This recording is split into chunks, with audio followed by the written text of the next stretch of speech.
Hay un pensamiento en la palabra de Dios en 1 Tesalonicenses capítulo 5, el versículo número 17.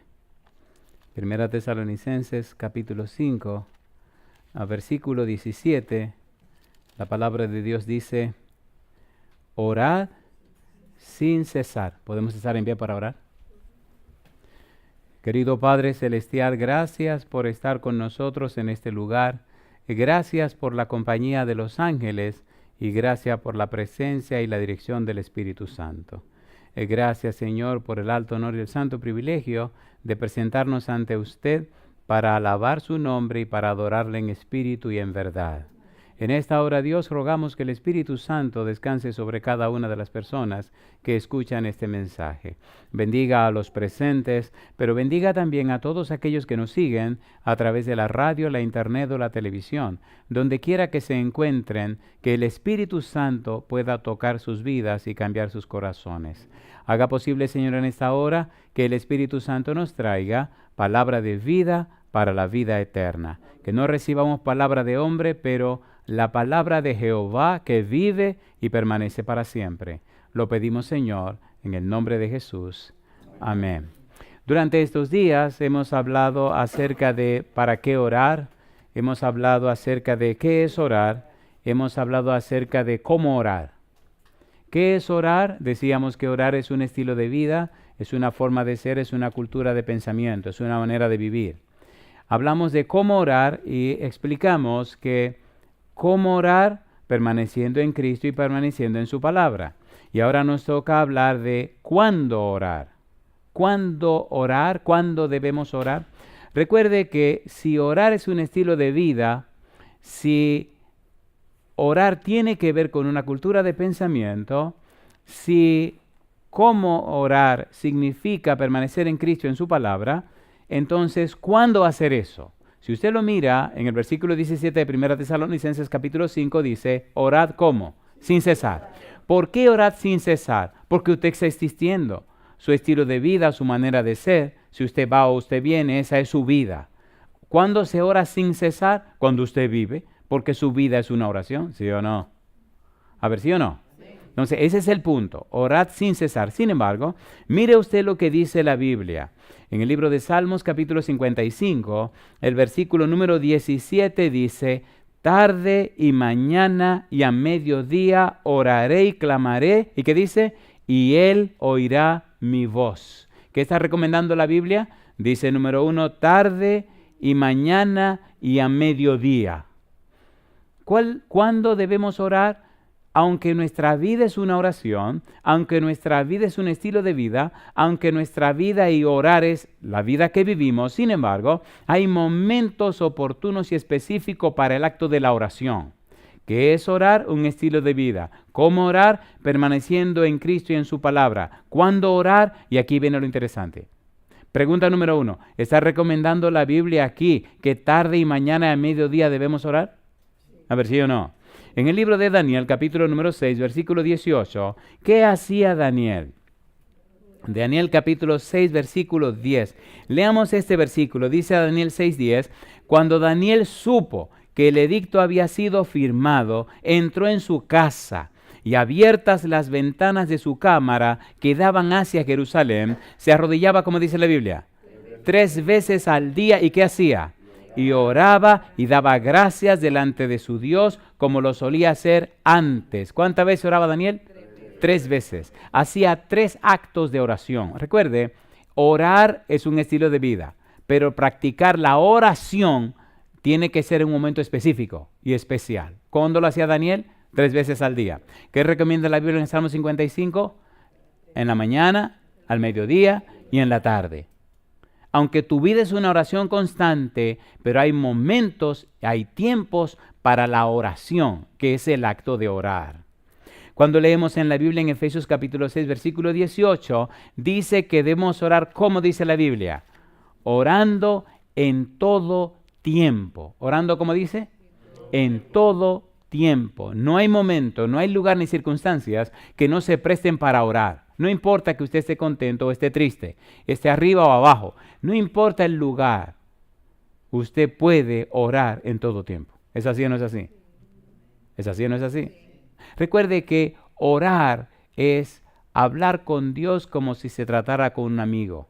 Es el acto de orar. Y recuerde que orar significa estar en una íntima y estrecha comunión con Dios. Y recuerde que orar, siendo un estilo de vida, hace constante la presencia de Dios. En el libro de Éxodo capítulo 3 versículo 15 el Señor dice, este es mi nombre, con él se me recordará para siempre. Cuando dijo yo me llamo, el yo soy. Yo soy JHWH. Yo soy el que soy. Yo soy. Con este nombre se me recordará para siempre. Se me recordará para siempre, en hebreo significa, usted actuará, se conducirá, se comportará, caminará, transitará, existirá, consciente de que yo siempre estoy presente. ¿Se entiende o no se entiende? A ver, ¿sí o no? Por eso debemos orar en todo tiempo, en todo momento, en cualquier circunstancia. Usted puede hablarle a Dios. Y usted puede hablar con Dios y usted puede estar en Cristo. De modo que si alguno está en Cristo, las cosas viejas, y aquí todas son hechas, no hay un momento que Dios no esté pendiente de usted. Entonces usted tiene que estar consciente que puede orar ¿cuándo? En todo tiempo. En 2 de Timoteo capítulo 1 versículo 3, mire qué cosa linda dice. ¿Cuándo orar? ¿Qué dice 2 de Timoteo 1:3? Dice noche, ¿y qué cosa? Y día. ¿Noche y qué? Noche y día. ¿Cuándo orar? Mañana, tarde y noche. ¿Cuándo orar? En todo tiempo. ¿Cuándo orar? Orar sin cesar. ¿Cuándo orar? Noche y día. De manera que la oración es parte de nuestra vida. Es más, la oración es nuestra vida. ¿Sí o no? ¿Sí o no? Cristo vivió como vivió, por eso oró como oró. Cristo oró como oró, porque vivió como vivió. Si usted cambia el estilo de vida, tendrá oraciones poderosas. Si su vida no cambia, las oraciones no serán poderosas. La oración es el resultado de la vida que vivimos. Por eso, ¿qué es orar? Un estilo de vida. ¿Cómo orar? Permaneciendo en Cristo y permaneciendo en su palabra. ¿Cuándo orar? Aquí está la recomendación de la Biblia. Pero ahora tenemos que entrar en un poquito al asunto un poquito más profundo. Mira lo que dice la Biblia en Hechos capítulo 1, versículo 14. Vamos rapidito. Hechos capítulo 1, versículo 14. Aparece una palabra interesante que debemos rastrillarla un poquito. ¿Qué dice Hechos 1, 14? Todos estos, ¿qué dice? Perseveraban ¿cómo? Unánimes en oración y ayuno y ¿qué más? A oración y ruego con las mujeres y con María, la madre de Jesús, y con sus hermanos. Todos estos que dice la Biblia, perseveraban. ¿Qué significa perseverar? ¿Se acuerdan que Cristo dijo, el que perseverara hasta el fin, ese será salvo? Cuando estudiamos la palabra perseverar, encontramos algunos detalles interesantes y curiosos. Perseverar significa permanecer en algún lugar. Perseverar significa seguir con firmeza con alguien. Perseverar significa para unir fielmente a alguien, refiriéndose a aquello que insisten continuamente en algo o permanecen acerca de alguien, usando metafóricamente la constancia y la fidelidad en los egresos de la vida cristiana, especialmente en la oración. Cuando usted persevera en la oración, usted lo que está haciendo es manteniéndose conectado a Cristo Jesús. Cuando usted persevera en la oración, es como la rama que a pesar de que está pesada, insiste en estar conectada con el tronco. La perseverancia y la permanencia van de la mano. Permaneced en mí. Cristo dijo, San Juan capítulo 15, versículo 7, si permanecéis en mí y mis palabras permanecen en vosotros, ¿qué cosa? Pedid todo lo que queréis y os será hecho. Perseverar significa mantenerse conectado. ¿Cómo usted sabe que su vida no está conectada? Por los resultados de su vida. Sus pensamientos cambian, sus actitudes cambian. Inclusive empieza a notarse usted mismo que su vida no refleja la vida de Jesús. Cuando nos estamos desconectando del tronco, empieza a manifestarse la muerte en nuestra vida. Nos desinteresamos, cambiamos de actitud y empiezan a suceder cosas raras en nosotros. ¿Es así o no es así? Usted sabe cuando está fuerte y cuando está débil. Usted sabe cuando está creciendo espiritualmente y cuando está bajando espiritualmente. Usted lo sabe. Perseverar en oración significa insistir, mantenernos conectados a Cristo Jesús. En 1 Corintios capítulo 7, versículo 5, aparece otra palabra interesante, que dice 1 Corintios capítulo 7, versículo 5. Mire qué interesante, 1 Corintios capítulo 7, versículo 5. Recuerde, estamos hablando de cuándo orar. 1 Corintios capítulo 7, versículo 5, ¿cómo dice la Biblia? No os neguéis el uno al otro, a no ser por algún tiempo de mutuo consentimiento, para ocuparos, como dice ahora, sosegadamente en la oración y volved a juntaros en uno, para que no os, ¿qué dice la Biblia? Tiente Satanás a causa de vuestra incontinencia. ¿A quién le está hablando Pablo? A una pareja de esposos, le está hablando a los matrimonios. ¿Cómo deben orar? Sosegadamente. ¿Qué significa sosegadamente? Significa estar libre y por ello tener tiempo u oportunidad para estar ocupado en. Significa dejar de pensar en nuestros placeres y ocupar nuestra mente en las cosas más espirituales. Significa desentendernos por un momento de cosas que nos agradan para tener más tiempo y ocuparnos más en la oración constante, frecuente y profunda que necesitamos con nuestro Dios. ¿Es hermoso o no es hermoso? A ver, ¿es hermoso o no es hermoso? Sosegadamente significa enfatizar más profundamente el interés y el empeño que tenemos en crecer espiritualmente, poniendo de lado cosas importantes y enfocarnos en lo que es trascendente, en lo que es para siempre, en lo que es eterno. ¿Se han dado cuenta que cuando nos enfocamos en lo eterno, en lo que es para siempre, en nuestra vida empiezan a pasar cosas que no se pueden explicar? ¿Se han dado cuenta o no se han dado cuenta? El humano tiene la gracia, tiene la bendición de poder mover el brazo de Jehová. Yo le pregunto, ¿Josué movió el brazo de Dios en Gabaón? ¿Lo movió o no lo movió? ¿Sí o no? Y yo le pregunto, ¿Elías movió el brazo de Dios cuando iba cruzando el Jordán? ¿Se abrió el Jordán o no se abrió? A ver, ¿sí o no? ¿Pedro movió el brazo de Jehová cuando Tabita que estaba muerta? Mi pregunta, ¿no es el mismo Jehová? ¿No es el mismo Señor? Y nosotros somos sus hijos. Entonces, sosegadamente, ponemos de lado cosas que nos agradan para enfocarnos mejor y dedicar mejor y más tiempo a nuestro Dios y a nuestro Padre Celestial. ¿Cuándo orar? En todo momento. ¿Cuándo orar? Mañana, tarde y noche. ¿Cuándo orar? En todo instante, bajo cualquier circunstancia. Sin embargo, debemos ser perseverantes en la oración. Sin embargo, debemos poner algunas cosas de lado para enfocarnos más apropiadamente en la oración, para orar más sosegadamente. Me gusta en la Biblia cómo persisten e insisten en la palabra perseverar. Hechos capítulo número 2, versículo número 42 y 46. Vamos rapidito porque hay una parte muy hermosa que tenemos que llegar en un momentito. Hechos 2, 42 y 46. ¿Qué dice el versículo 42? Hechos capítulo 2, versículo número 42. ¿Qué dice el 42? Y perseveraban, número 1, en la doctrina de los apóstoles. Número 2, en la comunión unos con otros. Número 3, en el partimiento del pan. Y número 4, ¿en qué cosa? Perseveraban en las oraciones, ¿sí o no? ¿Sí o no? La oración en la iglesia cristiana primitiva era tan importante que era parte esencial de la vida diaria. ¿Comía la gente todos los días? ¿Sí o no? ¿Compartían todos los días? ¿Sí o no? Pero oraban todos los días. Y de hecho ahí viene por allí lo que se llamaba la hora de la oración. Y ya vamos a llegar a ese momento. Versículo número 46. ¿Qué dice el versículo 46? Y perseverando unánimes cada día en el templo. ¿Y qué dice? Y partiendo el pan en las casas, comían juntos con alegría. ¿Y qué cosa? Y sencillez de corazón. Perseveraban. Se enfocaban, se mantenían, eran constantes. Imagine usted una persona que ora nada más 1 o 2 veces por semana. ¿Tendrá algún tipo de futuro? ¿O una gente que ore 1 vez al día? ¿Tendrá algún tipo de futuro? Si comparáramos las oraciones que hacemos y la frecuencia de nuestras oraciones con nuestra comida, ¿verdad que mucha gente ya estaría muerta?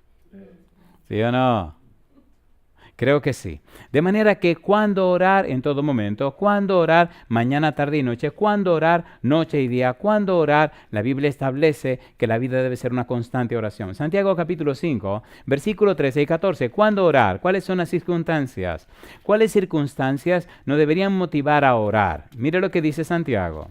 Santiago capítulo 5, versículo 13 y versículo 14. Recuerde, estamos hablando y presentando la respuesta a la pregunta ¿cuándo orar?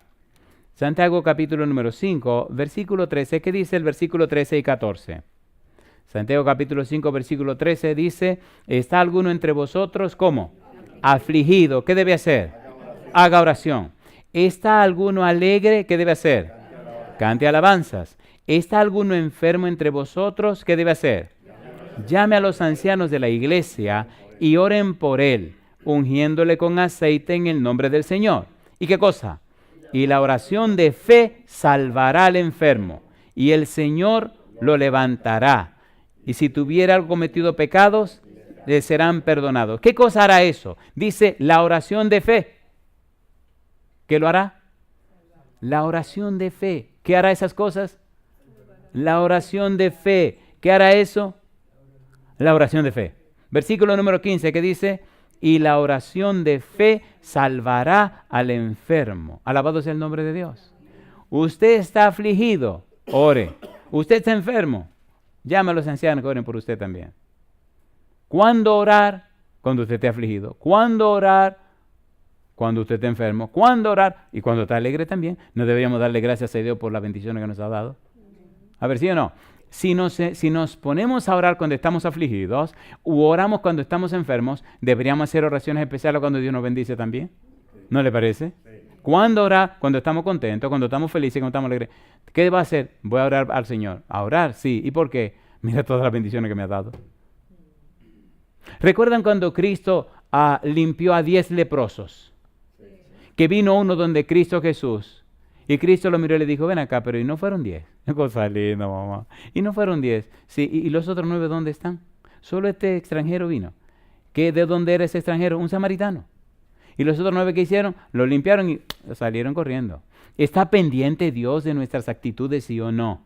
Si a usted le va bien, vaya y ore a Dios, pásese una hora en oración, Señor, y déle los detalles. Señor, gracias porque yo estaba en esta situación, tenía este problema, Señor, y usted me resolvió este problema de esta manera, y resolvió esto otro, y mire, me bendijo con esto, y ahora tengo esto otro. Señor, pero ¿sabe lo que le va a ocurrir? Que entonces, al ver Dios que usted es agradecido, le multiplica más de lo que usted tiene. Amén. ¿O no? ¿Sí o no? ¿Cuándo orar? Cuando esté contento. ¿Cuándo orar? Cuando esté alegre. ¿Cuándo orar? Cuando esté afligido. ¿Cuándo orar? Cuando esté triste. ¿Cuándo orar? Cuando está confundido. ¿Cuándo orar? Cuando no sabe qué hacer. No hay un momento de la vida en que no tengamos que orar. ¿Sí o no? Sí. Si usted está enojado, ore para seguir a ese mal demonio, ese mal espíritu, esa mala cosa. ¿Sí? Porque a veces se le monta el diablo a cualquiera, ¿o no? ¿Sí o no? Si usted sabe que tiene pensamientos raros, váyase de oración. Y dígale, Señor, sácame este espíritu de adentro, sácame este mal pensamiento, quítame todo de adentro. Una cosa linda, mamá. ¿Cuándo orar? Sin cesar en todo tiempo. Hechos capítulo 3, versículo 1. Mire qué cosa linda. Hechos capítulo 3, versículo 1. ¿Estamos usando la Biblia o no estamos usando la Biblia? No estamos inventando nada. Hechos capítulo 3, versículo 1. Aquí comienza algo lindo, pero lo más lindo está al final. ¿Qué dice el versículo 1? Hechos capítulo 3, versículo 1. ¿Qué hicieron Pedro y Juan?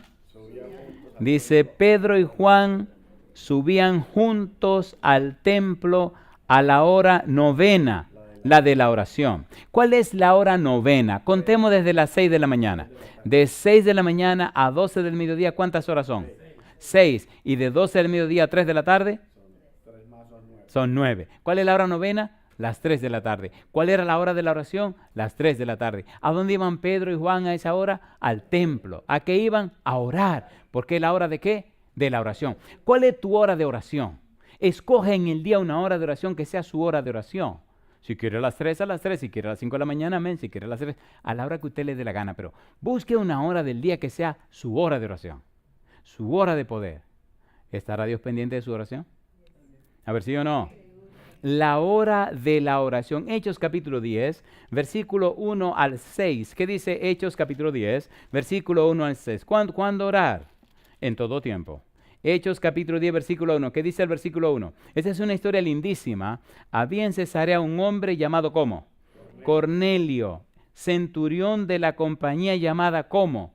Italiana. Yo le pregunto, ¿los centuriones romanos eran paganos o no eran paganos? A ver, si o no. ¿Y este tipo centurión era pagano? A ver, mírelo bien. Mírelo bien, mírelo bien. Cosa linda, mamá. ¿Había sido tocado por el Espíritu Cornelio? ¿Sí o no? ¿Había aceptado la fe del Señor? Mire qué cosa linda. Mire qué privilegio y cómo Dios no tiene acepción de personas y cómo para Dios no hay favoritos. ¿Este era un centurión romano o no era un centurión romano? Versículo número 2, ¿qué dice? Piadoso y temeroso de Dios con toda su casa, y que hacía muchas limosnas al pueblo y oraba a Dios. ¿Cuándo dice? Siempre. ¿Era pagano? No. Alabado sea el nombre de Dios. ¿Era pagano ese hombre? Era pagano, ahora es un creyente. Era un gentil, ahora es un hijo de Dios. Era una cosa, ahora es un miembro del pueblo de Israel. Interesante, ¿no? Porque ahora los israelitas son en Cristo Jesús. Ya no más en Cristo Jesús. Ahora es en Cristo Jesús. Mi pregunta, ¿este centurión romano estaba viviendo mejor que muchos escribas y fariseos? ¿Sí o no? A ver, ¿sí o no? Mire lo que ocurrió. Ponga cuidado. Versículo siguiente. Este vio claramente en una visión como a la hora novena del día. ¿Cuál es la hora novena del día? ¿Y qué hacían a esa hora del día? Oraban. Era la hora de la oración. ¿Cuándo orar? En la hora de la oración. ¿Y qué pasó? Que un ángel de Dios entraba donde él estaba y le decía, ¿qué cosa? Cornelio. Él, mirándole fijamente y atemorizado, dijo, ¿qué es, Señor?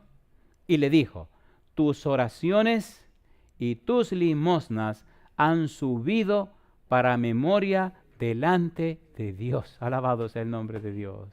Una pregunta, ¿eso es hermoso o no es hermoso? ¿Quién vino del cielo a hablar con Cornelio? ¿Y quién lo envió? Una cosa linda, mamá. ¿Y qué dice el versículo siguiente? Mire qué cosa linda. Él, mirándole fijamente y atemorizado, dijo, me gusta esta parte, dice, ¿qué es, Señor? Y le dijo, tus oraciones y tus limosnas han subido para memoria delante de Dios. ¿Está pendiente Dios de las oraciones? ¿Sí o no? Y está pendiente hasta de ese dinerito que usted da. Qué cosa linda, mamá. El diezmo dice que somos fieles a Dios, punto legal. Pero la ofrenda dice cuánto amamos a Dios. ¿Sí o no? ¿Sí o no? ¿Qué cosa dice cuánto amamos a Dios? La ofrenda. Devolvemos el diezmo a Dios porque es un principio legal. Pero la ofrenda dice cuánto le amamos a Él. ¿Recuerdan una viuda que echó 2 blancas? Y gente que echaron mucho dinero en el templo. ¿Quién echó más que todo el mundo? ¿Por qué echó más la viuda? Cornelio daba limosnas a los judíos. Mire qué cosa linda. ¿Conquistaron o eran conquistadores los romanos de los judíos? Pero Cristo conquistó el corazón de Cornelio. Qué cosa linda, mamá. Y ahora mire qué cosa linda. Mire qué cosa linda dice el ángel. Envía pues ahora hombres a Jope y haz venir a Simón, el que tiene por sobrenombre Pedro. Este posa en casa de cierto Simón curtidor, que tiene su casa junto al mar. Él te dirá lo que es necesario que hagas. Qué cosa linda. Yo le hago una pregunta. ¿Este ángel vino o no vino? ¿Vino de parte de Dios o no vino de parte de Dios? ¿Recuerdan ustedes cuando Zacarías estaba en el templo ofreciendo el incienso, que vino el ángel Gabriel a hablar con él? ¿Se acuerdan o no se acuerdan? ¿Qué le dijo Gabriel? Lucas capítulo 1, versículo 19. Yo soy Gabriel, que estoy delante de Dios y he sido enviado para darte estas cosas. ¿Quién sabe si este ángel que está hablando con él es el mismo Gabriel? ¿Quién vino y habló con María? Gabriel. ¿Quién habló con José? Gabriel. Así que yo pienso que este ángel puede ser el mismo Gabriel que vino a hablar con Cornelio. Yo digo, alabado sea el nombre de Dios. ¿Recuerdan el ángel que le dijo a Felipe que dejara Samaria y se fuera por un camino desierto? ¿Se acuerdan o no se acuerdan? ¿Recuerdan que el Espíritu estaba en el camino desierto y le dijo, acércate a ese carro? ¿Se acuerdan o no se acuerdan? Mi pregunta es, ¿por qué no le predicó el Espíritu Santo o el ángel a ese etíope que iba en ese carro? ¿Por qué no vino el mismo ángel, se sentó a predicarle a Cornelio en su casa? ¿Por qué tuvieron que mandar a buscar a Pedro?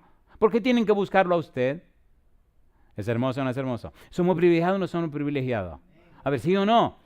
Toda persona que ora, toda persona que es fiel a Dios, toda persona que apoya la obra de Dios de alguna manera, con su tiempo, sus oraciones, su limosna, con lo que fuere, Dios lo toma en cuenta y está muy consciente de lo que está pasando con esa persona. Recuerde y no sea tonto, cuando usted vino ya todo estaba, cuando usted se muera todo se queda, ¿o no? ¿Sí o no? No somos dueños de nada, ni siquiera de nuestra propia vida, porque Cristo ya la compró. ¿Es así o no es así? ¿A qué hora estaba orando Cornelio? A la hora de la oración. ¿Vino el ángel? Vino el ángel. Y aquí entramos en la parte que más me emociona, donde quiero ocupar los minutos que me puedan quedar. ¿Es importante cuándo orar? Sí. A ver, ¿sí o no? Sí. Hay 3 cultos que debemos tomar en cuenta. ¿Cuántos cultos? 3. Número 1. ¿Deberíamos sacar todos los días tiempo para hacer el culto familiar? Sí. ¿Deberíamos sacar tiempo para hacer el culto personal? Sí. ¿Deberíamos asistir a los cultos de la iglesia? ¿Y esto no se hace todo en tiempo? A ver, ¿sí o no? Hablemos rapidito, número 1, del culto personal. Una persona que no tiene tiempo en su culto personal, no tiene tiempo para nada, porque ya fracasó en todo. No importa que vaya al culto de afuera, al culto de adentro, no importa. Si usted no está en comunión con Dios, usted se desconecta. Número 1, ¿tiempo para qué? Culto personal. ¿Cuándo orar? En el culto personal.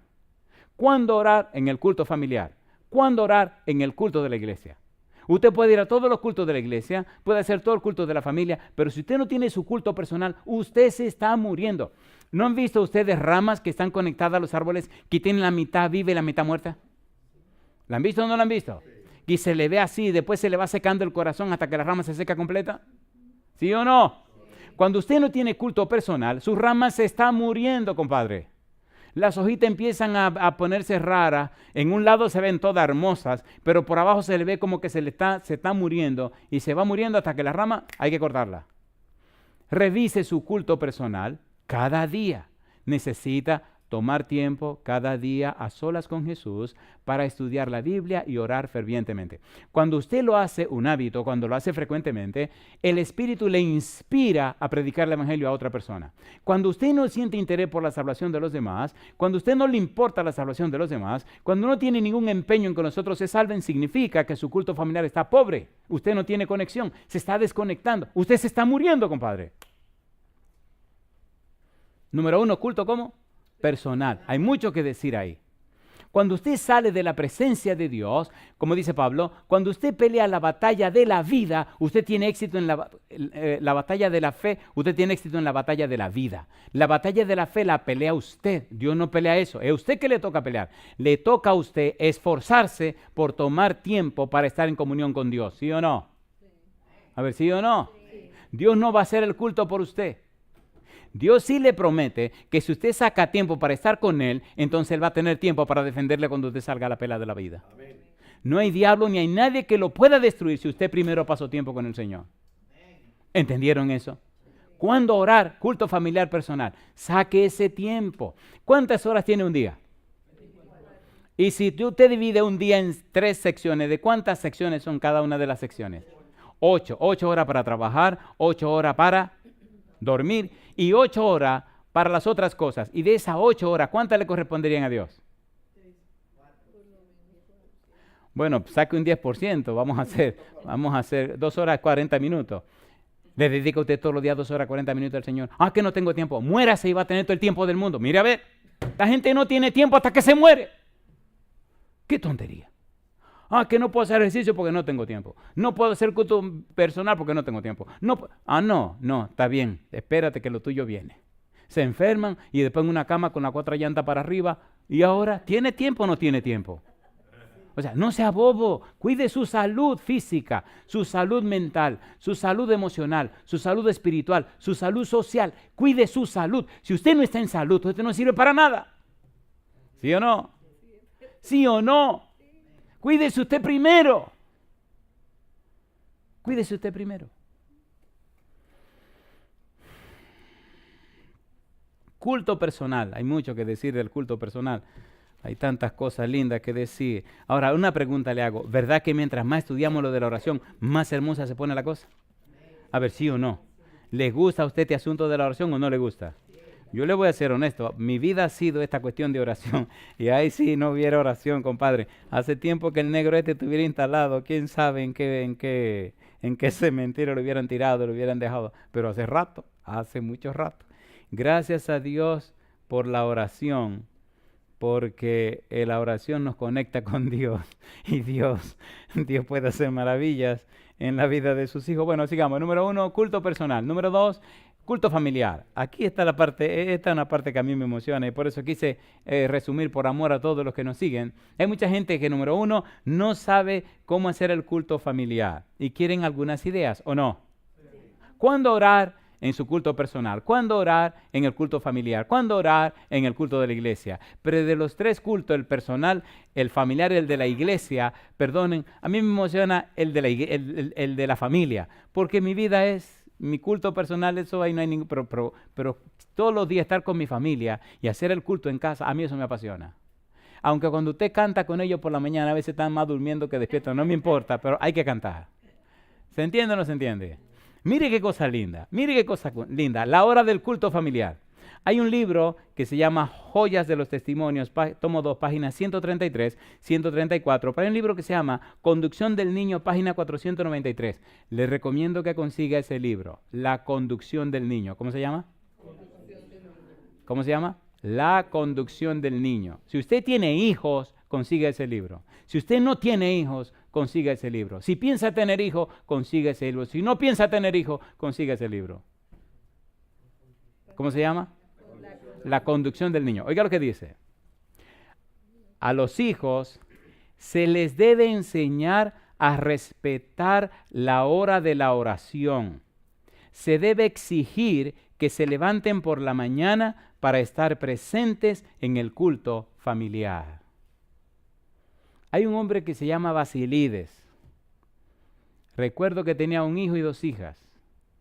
Y vivía en La Joya, un barrio de la ciudad de Santiago, en la República Dominicana. Ojalá me esté viendo algún dominicano, compadre. Eso ahí era el diablo cuando yo vivía por allá, por Santiago en esos tiempos. Es un lugar, pero espantoso, un lugar terrorífico, y yo no creo que haya cambiado. Y este hombre vivía con su familia cristiana en el corazón del barrio de La Joya. Y la gente se preguntaba que cómo es que los hijos de Basilides no se dañaban. El secreto. Todos los días a las 5 de la mañana, Basilides levantaba a sus hijos y a su esposa y a todo el mundo para hacer el culto familiar. Una cosa linda, mamá. Y después de grande, los hijos siempre decían que el secreto por el cual el enemigo no pudo acabar con ellos era por el culto familiar. ¿Tiene sentido o no tiene sentido? ¿Tiene sentido o no tiene sentido? ¿Tiene sentido o no tiene sentido? Pregunte usted a cualquier familia cristiana que hace el culto familiar, mire el desarrollo de sus hijos. Mírelo y usted notará la diferencia. Oiga qué cosa linda dice aquí. La hora del culto familiar debiera ser la más feliz del día. ¿Cuál debiera ser? La más feliz del día. Número 1.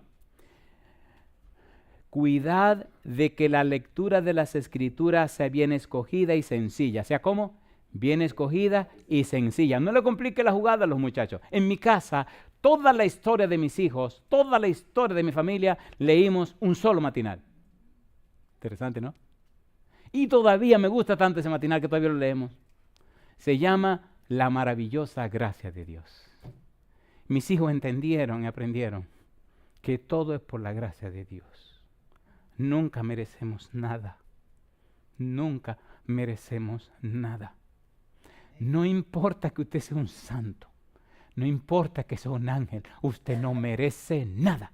Es por la gracia de Dios. Desde que eran bebés, ese matinal hemos leído una vez y otra vez y otra vez. Imagínense. toda la vida el mismo matinal. Y usted lo lee y cada vez que usted lo lee es más fresco. Y cada mañana es más fresco. Y usted puede leer la misma página 100 veces. Y cada vez la página tiene algo nuevo que enseñarle. ¿Es lindo o no es lindo? ¿Es lindo o no es lindo? Número 1, que la lectura sea bien escogida y sencilla. Número 2, que los niños se unan en el canto. ¿Qué deben hacer los niños? Unirse en el canto, que canten, que canten. Y a veces es bueno que canten lo que ellos se saben.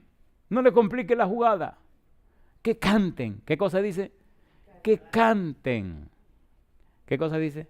Me acuerdo cuando estaban chiquitos que había un canto que decía, el oso subió a la montaña. Osa chula, babacita. El oso subió a la montaña, el oso subió a la montaña. Y yo cuando no me lo sabía, yo me preguntaba, ¿y qué era lo que iba a ver? Y entonces cuando ellos fueron que me lo enseñaron a mí porque se lo aprendieron en la escuela, el oso subió a la montaña, el oso subió a la montaña, a ver qué había atrás. Y yo decía, y entonces dice, y todo lo que descubrió fue el otro lado del monte. Cosa chula, mamacita. Digo, qué relajo este. Y después en el culto lo cantaban porque ellos quieren cantar que el oso subió a la montaña. O sea, que participen también. ¿Es lindo o no es lindo eso? ¿Es lindo o no es lindo? Número 3. Que las oraciones sean cortas y directas. ¿Cómo deben ser las oraciones? Cortas y directas. Si usted sabe que ese día sus hijos tienen examen, usted debe orar acerca de ¿qué? Del examen que tienen sus hijos. Pero si ese día los hijos tienen alguna actividad en la escuela, ¿de qué debería usted hacer? Orar por la actividad de la escuela. O sea, que sean cortas y ¿cómo? Y directas. ¿Es lindo o no es lindo eso? Número 1, que la lectura sea sencilla. Número 2, que se unan en el canto. Número 3, que las oraciones sean cortas y directas. ¿Cómo hacer el culto? Los jefes de familia debieran ocuparse especialmente de que la hora del culto sea sumamente interesante. O sea, ¿cómo? Sumamente interesante. Mire qué cosa linda. Dedicándole algo de atención y cuidadosa preparación, cuando nos presentamos ante la presencia de Dios, el culto familiar puede ser agradable y estará lleno de resultados que únicamente revelará la eternidad. Número 1. Elija el Padre una porción de las Escrituras que sea interesante y fácil de entender. Serán suficientes unos pocos versículos para dar una lección que pueda ser estudiada y practicada durante el día. ¿Estudiada y practicada durante qué? Durante el día. Déjeme decirle que los muchachos saben más de lo que usted se imagina y retienen más de lo que usted se sueña. Y muchas veces ellos están jugando y usted está predicando y usted cree que ellos no están entendiendo más que usted. Generalmente en mi casa, ciertas personitas traían a la escuela cosas para colorear. Y un día cuando todo empezó me dice mi esposa, ¿y tú crees que estará bien que se pongan a colorear y a pintar mientras tú estás predicando? Digo, está excelente. Dice, pero no te están poniendo atención. Digo, me están poniendo más atención que ustedes, porque lo que le puede distraer no le distrae porque están pintando. Y cuando llegamos a la casa, pregúnteme, ¿quién sabía más del sermón de la casa entera? ¿Quién estaba coloreando y pintando? ¿Me entienden? ¿Se entiende o no se entiende? ¿Se entiende o no se entiende? Así que pinten y colores, no se preocupe, mi negra, siga pintando. Número 2, se pueden hacer algunas preguntas. ¿Qué cosas se pueden hacer? Algunas preguntas, como algo tan sencillo. Usted hace preguntas para que ellos la contesten. Entonces son parte del culto, ¿o no? ¿O no? ¿Cuántas piedras tomó David? Mire, ahí los chiquitos le hubieran ganado a ustedes. Fueron 5. ¿Sí o no? ¿Cuánta espada llevó David a pelear con Goliat? Ninguna. ¿Entiende? ¿Cuánta espada tenía Goliat? ¿Cuántas jabalinas? Me dijo, bueno, ya, mira, yo los chiquitines hubieran respondido a gritos. Salida, mamá. Número 3. Pueden presentarse a manera de ilustración unas pocas serias e interesantes observaciones cortas y al punto. ¿Cómo deben ser? Cortas y como más al punto. En mi vida he predicado muchas veces en muchos lugares y he tenido que dar algunos discursos, pero el discurso más emocionante de mi vida, cosa linda, mamacita linda, un equipo de niños, de estos niños chiquitines, estos chiquitines así. Bueno, un día están reunidos la maestra con todos los chiquitines y le preguntan, bueno, en la graduación de ustedes, ¿quién quiere que les dé el discurso? Y un chiquitín levanta la mano. Y le dice a la maestra, diga, el pastor fulano de tal. Pero un discurso para los chiquitines, los más chiquititos que hay en la escuela. Y entonces le dice a la maestra, bueno, ¿tú lo propones? Uh-huh. ¿Y sabe cómo son los niños? Y dice, ¿y quién lo apoya? Y los otros levantan la mano. Y salta uno, ¿y ese quién es? Y entonces dice una niña, ¿que quién es? Es el pastor de mi iglesia, ten mucho cuidado. Oh, cosa linda, mamacita linda. Así que los que estén de acuerdo levanten la mano. Y le dice a la chiquita al que preguntó, levanta la mano. Y él levanta la mano. Y sí, todo el mundo levantó la mano y entonces votaron al pastor. Llegó el día de la graduación, cosa linda, mamacita linda. Estaban los papás con sus chiquitines al lado, pero que ellos son los que están graduando. Y yo dije, ¿y qué es lo que yo voy a hacer? Dándole un discurso a estas cositas riquitas, esas bolitas que están ahí. Ustedes me están entendiendo. Y le oré a Dios y lloré, porque ¿cómo le habla a usted? Porque no son ellos los que se van a graduar. No es a los papás que usted le va a hablar, es a ellos. O sea, ¿qué usted hace para hablarle a esa cosita que por favor, le van a poner de atención tal vez un minuto y medio? Y digo, Señor, deme luz, por favor. Y el Señor se la sabe toda.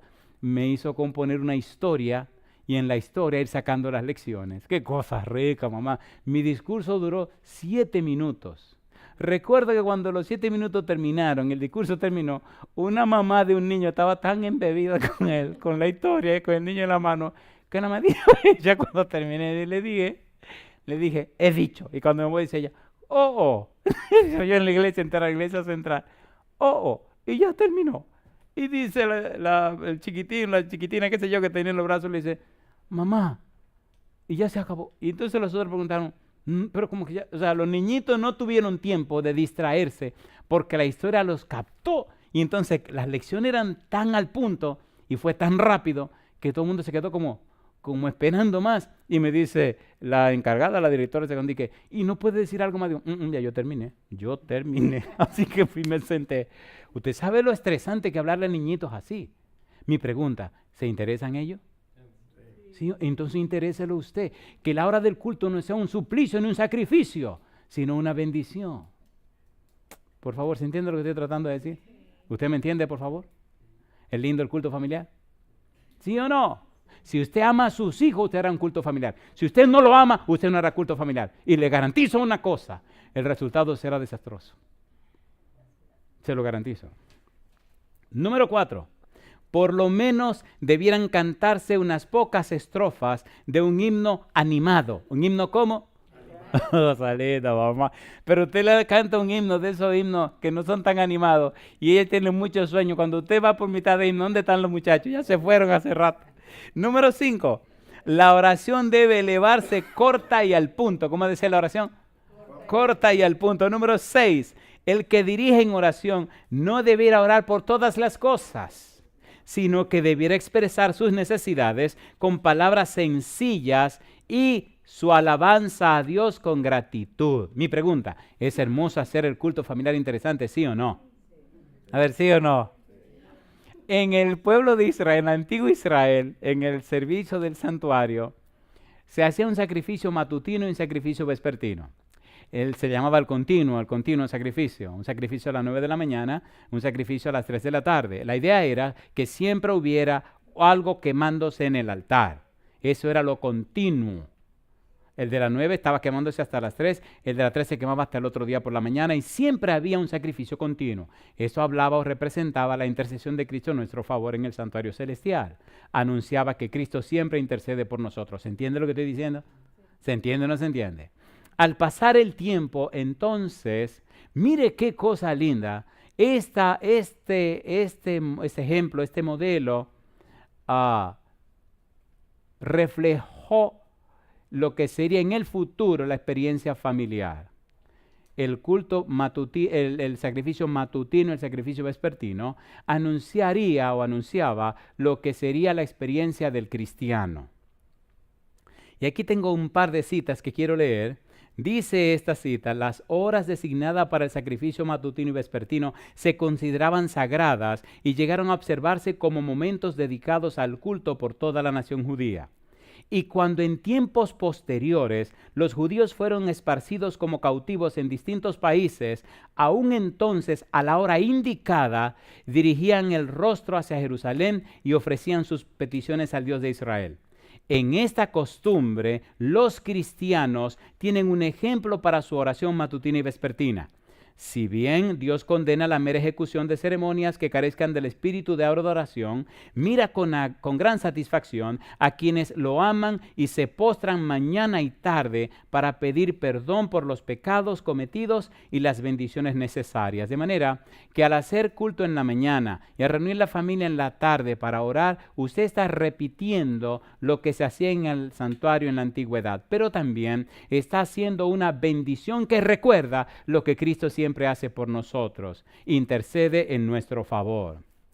En cierto sentido, número 1, el padre es el sacerdote de la familia, en cuyo altar ofrece sacrificio matutino y vespertino. ¿Quién es el padre? ¿Quién es el sacerdote de la familia? El papá. ¿Quién es el encargado del culto en la familia? El papá. ¿Quién es la maestra en la familia? La mamá. Número 2, pero la esposa y los hijos deben unirse con él en la oración y en el canto de alabanza. El papá, el sacerdote, hay que apoyarlo al culto. La mamá y los hijos le apoyan. Cuando la esposa no apoya al papá, los hijos se alzan también, ¿sí o no?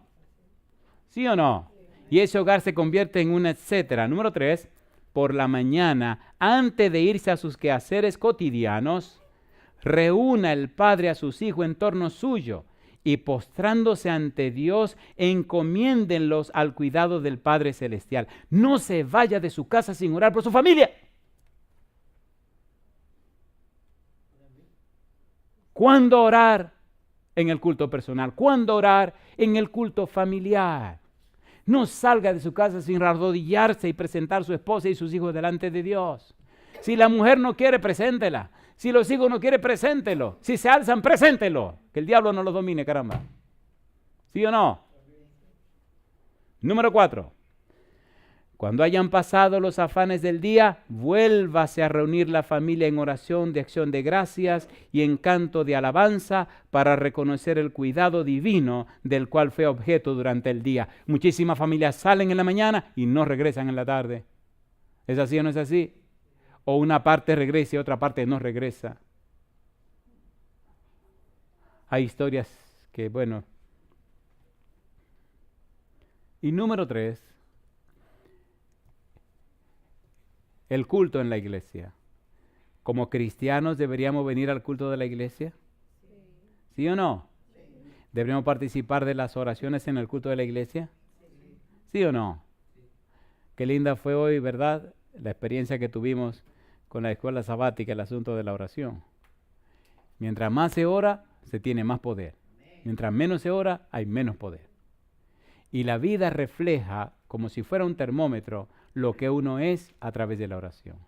La pregunta entonces, ¿cuándo orar? Siempre. ¿Cuándo orar? Mañana, tarde y noche. ¿Cuándo orar? En todo momento. ¿Cuándo orar? En el culto personal. ¿Cuándo orar? En el culto familiar. ¿Cuándo orar? En el culto de la iglesia. Haga de la oración la razón de su vida. Haga de la oración su razón de ser y usted notará la diferencia. Si las cosas van bien, ¿qué tenemos que hacer? Orar. Y si no van bien, orar. Si estamos afligidos, orar. Si estamos alegres, orar. Si estamos enfermos, orar. Si estamos enojados, orar. Si estamos enamorados, orar. Recuerdo, cuando conocí a doña Esther, que, bueno, doña Esther es mi esposa, pero sigue siendo mi novia. Recuerdo que yo no había tenido novia nunca.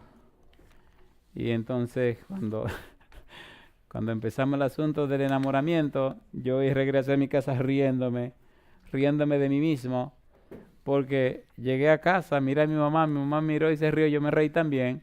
Ella no sabía de que yo me estaba riendo, ni yo tampoco sabía que me estaba riendo, así, pero yo me estaba riendo. Y al rato me pregunta a mi mamá qué me pasa, que yo estoy como medio raro, que de qué me estoy riendo. Digo, mamá, y me dice, dime, mi hijo, mamá, yo dije que tengo novia. Y empezó a reír, sí, cosa linda, mamacita linda. Y nos reímos los dos como dos tontos. ¿De qué me estaba riendo? Dije que yo tenía novia, dije yo con novia. Mi primera y única novia. Y fui donde Jehová y le dije, Señor, esto me pone nervioso. Así que el primer día que le di un abrazo a doña Esther, un año después que nos conocimos, lo primero que hice fue orar. Sí, porque le dije, a mí no me toque. Cosa chula, mamá. Le digo, mira, yo no he tenido novia.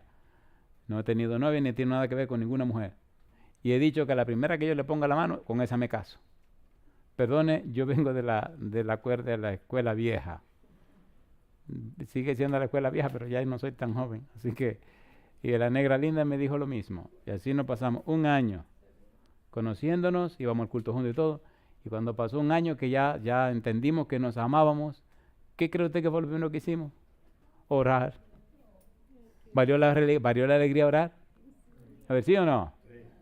5 años de amores y 28 de casados, son 33 años. Y doy gloria a Dios por ello. ¿Cuándo orar? Siempre. Si te estás enamorando, ora. Si estás enamorado, ora. Si la muchacha te dijo que no, ora. Si te dijo que sí, ora más porque es un compromiso serio, compadre. Si usted se casó, ore. Si se va a casar, ore. No importa lo que esté haciendo, ore. Porque el peor enemigo que uno tiene no anda rondando afuera, está dentro de uno mismo. ¿Sí o no? ¿Sí o no? ¿Sí o no? Y la única manera de acallar ese león, ese tiburón, esa cosa mala que se llama pecado, es conectándonos con el Dios Todopoderoso. Hay un pensamiento hermoso en un libro que se llama Comunión con Dios, que dice que cuando nosotros tenemos esa relación íntima con Dios, aun cuando estamos por pecar inconscientemente, los ángeles vendrán y conducirán nuestros pasos por un camino seguro. Cuando es una vida de oración. ¿Cuándo orar? Siempre. Yo digo, alabado es el nombre de Dios. Termino con esta pregunta. ¿Se atreve usted ahora a permitirme orar por usted para que el Espíritu Santo tome definitivamente el timón de su vida? ¿Se atreve a permitirme esa oración? Sí. ¿Usted está seguro que Él quiere entregar el timón de su vida al Señor? Sí. ¿Seguro que usted quiere? Sí. ¿Por cuánto tiempo? Siempre. Hay una parábola que escribió Morris Benden acerca de un individuo que quería entregarse al Señor. Y escuche qué interesante, nunca se me ha olvidado esta parábola que escribió Morris Benden. Y dice que el individuo es quien entregó a Cristo Jesús. Y el Señor Jesús, cuando el tipo se entregó, bueno, pues le regaló un carro de la marca mejor que usted puede imaginarse, nuevecito, precioso y cómodo, y entonces para ir de aquí a la Canaán celestial. Cuando se montaron en el carro, pregúnteme quién lo iba manejando. Cristo Jesús. ¿Y quién venía al lado? El muchacho, la persona que se entregó a Jesús. Mientras Cristo manejaba, todo iba de maravilla. Así que saliendo de la ciudad empezaron a viajar por el campo. En el campo habían aserraderos. ¿Han visto esos camiones grandísimos que vienen cargados con troncos así grandotes de madera? De repente van subiendo una pendiente y de allá viene un camión, pero un camión cargado con esos troncos. Y entonces allá se oye una risotada. Pregúnteme de quién es la risotada. Recuerda que es una parábola. Del mismo diablo. El tipo se asusta y le dice a Jesús que qué va a hacer, que qué va a hacer, porque el camión viene bajando y va a desbaratar el carro. Jesús se sonríe y le dice, mientras tú me dejes manejar, no tienes nada que temer. Yo sé cómo enfrentar las circunstancias. Así que cuando el demonio viene allá con el camión grandote, acelera para acabar con el carro, Jesús acelera para subir la pendiente. Y el enemigo viene en el centro de la carretera con el camión grandón a acabar con todo, y Cristo va en su línea derecha viajando como tiene que ser, a la velocidad que tiene que ser. Y cuando Satanás viene llegando en el camión grandote y se da cuenta que quien está manejando el carro blanquito, bonito que viene subiendo es Cristo Jesús, pregúnteme qué hace. Gira y se va por allá por una barranca y soy el perpaje. Y Jesucristo sigue subiendo y todo va de maravilla. El carro está nuevecito, el carro es blanco, el carro es hermoso y Cristo lo está manejando. La tragedia es que el ser humano piensa que aprende la lección. Así que más adelante en un valle le dice el tipo a Jesús, a mí me gustaría manejarlo un poquito, el carro también. Eso le dice, acuérdate, la única garantía es si yo lo manejo. Si tú lo manejas, hay problema. No, yo quiero probar, yo lo quiero probar. Y entonces insiste, ¿no insistimos en tomar el control de nuestra vida? A ver, ¿sí o no? Insistió tanto el cabezón que al final el Señor Jesús le dijo, está bien, pues está bien. Jesús para el carro, sale del carro, entra por el otro lado y el tipo viene y toma el timón. Y ¡bum! Oiga, carrito nuevo, mamá. El carro va de... Señor, mira que aprendí. Tú ves que yo sí aprendí. Así que el tipo viaja todo su valle tranquilo y entonces llegan a las otras montañas y empiezan a subir la montaña. Pregúntenme quién apareció allá arriba otra vez con un camión de eso cargado de leño. El señor aquel. ¿Quién va al timón del carro? El cabezón. ¿Y dónde va Jesús? a la derecha. ¿Está Jesús ahí? ¿Verdad que hay muchos cristianos que tienen a Jesús con ellos, pero ellos no están en Jesús? A ver, ¿entendieron la cosa? Usted puede estar con Cristo, pero no en Cristo. Los apóstoles, ¿cómo estaban?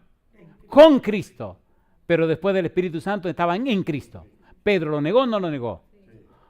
A Santiago y Juan, ¿querían ser los primeros o no querían ser los primeros? ¿Eran raros o no eran raros? Pero después que estaban en Cristo, dieron hasta la vida por Cristo. Dice Morris Benden que cuando el tipo empieza a subir y el camión, él dice, no, Señor, no te preocupes, Señor, que yo me aprendí la lección, no te preocupes, no te preocupes. ¿Cuál es la lección? Enfrentarlo. Salida, mamá. Compadre, lo enfrentó. Y cuando Satanás vio que quien estaba guiando el carro era el tipo y no Jesús, pregúnteme qué hizo. Le metió de frente y voló carro con todo el mundo por arriba. Y se fue con una risotada. ¿Y qué pasó? Entonces Jesús le dice al tipo, ven, vamos a recoger los pedazos a ver qué se puede hacer. Agarraron la carcacha esta y la amarraron lo mejor que se pudo. Y ahí iban entonces. Tunkin. ¿Quién iba manejando ahora el timón? Jesús, en un carro acabado. La mayoría de la gente que usted conoce empezaron su vida cristiana, hicieron lo que le dio la gana y ahora, ¿qué es lo que le queda? Lo que quedó. Lo que quedó. ¿Qué es lo que Cristo lleva ahora? Lo que quedó. Lo que quedó. Y a veces yo tengo que ver lo que quedó. Y a veces tengo que oír lo que pasó.